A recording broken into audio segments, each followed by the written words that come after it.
তুমি রহমাতুল্লাহ আলাই উনি ঘরে যায়, মাকে ডাক দেয়, মা 70 কিতাবের আলেম হইয়া বাড়ি আইলাম, 5000 হাদিসের আলেম হইয়া মা বাড়ি আইলাম, মা দরজা খোলো, মা দরজা খোলো।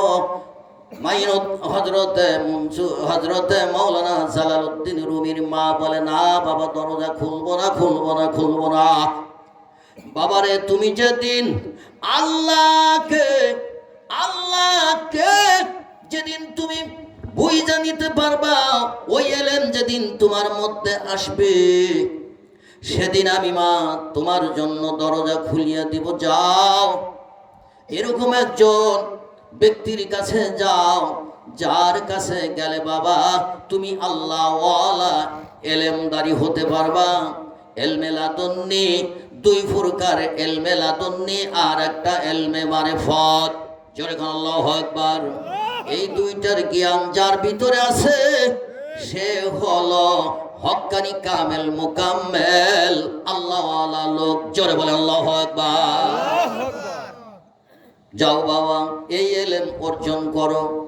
এটা তো তুমি মৌখিক বিদ্যায় অর্জন করেছো, মৌখিক বিদ্যা এলেম তুমি অর্জন করেছ, এটা মুখস্থ এলেম অর্জন করেছ, কিন্তু খোদা প্রাপ্ত জ্ঞান অর্জন করে তুমি কামেল মোকাম্মেল দরজায় পৌঁছেয়া যেতে পারে। এই এলেম অর্জন করার জন্য যাও। কয় মা, তাহলে আমি কোন দিকে যাব? কয় রাস্তায় যাও।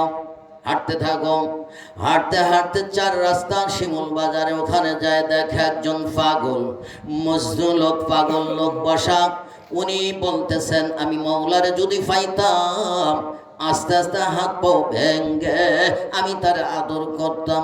এই মুহূর্তে পিছন থেকে মৌলানা জালালউদ্দিন রুমি রহমাতুল্লাহ আলাইহি যায় ওনার গলাটা ধইরা বললে, শিরক করতেছো, কুফরি করতেছো, বেদাতি করতেছো। কয়, তুমি যে আমাকে ধরলা, তুমি কি আমারে চিনোনি? কয়, না, আমি আপনারে চিনি না, তুমি আমারে চেনো না, তাহলে এইভাবে তুমি আমাকে ধরলা কা? কয়, আমি শিরক করতেছি, কুফরি করতেছি, এটা তোমার জন্য তুমি কে? আমি 70 কিতাব পড়ালে, 5000 হাদিসের মুখস্থ হাফেজ আমি। আমার নাম মৌলানা জালালউদ্দিন রুমি রহমাতুল্লাহ আলাইহি। কয়, তুমি এত বড় আলেম, কয় আমার সামনে শিরক করেছেন। আমি হাদিসের ব্যাপারে, মাসলার ব্যাপারে খাও গো, আপনি যেটা বললেন এটা শিরক করলেন আল্লাহর সাথে। এইবার তেনার নাম ছিলেন, ফকির লোকটার নাম, মুসলিম লোকটার নাম হলো শামসুদ্দিপ্রিজি রহমাতুল্লাহ আলাইহি। জোরে বলেন আল্লাহু আকবার। উনি বললেন, আমি যদি শিরক করে থাকি, আমি যদি কুফরি করে থাকি, আমি যদি শিরক করে থাকি, কুফরি করে থাকি, সেটা আমার আল্লাহ আমারে নিয়ে বুঝবে, আমি আল্লাহর সাথে বুঝবো। তোমার এলেম নিয়ে তুমি চলে যাও, তোমার স্থানে তুমি থাকো, আমার জায়গা আমি পড়ে থাকি। এই প্রসঙ্গে বাংলাদেশে যারা আল্লাহর নবী নিয়ে, পীর ওলি আল্লাহ গাউস কুতুব নিয়ে যারা মন্তব্য করে, কথাবার্তা বলে, আমাদের জাকের পার্টির নেতৃবৃন্দুর সম্বন্ধ আত্মীয় স্বজন পিছনেও ছিল না, তাদের সাথে আমাদের এখনো কোনো সম্বন্ধ নাই, আত্মীয়তা নাই।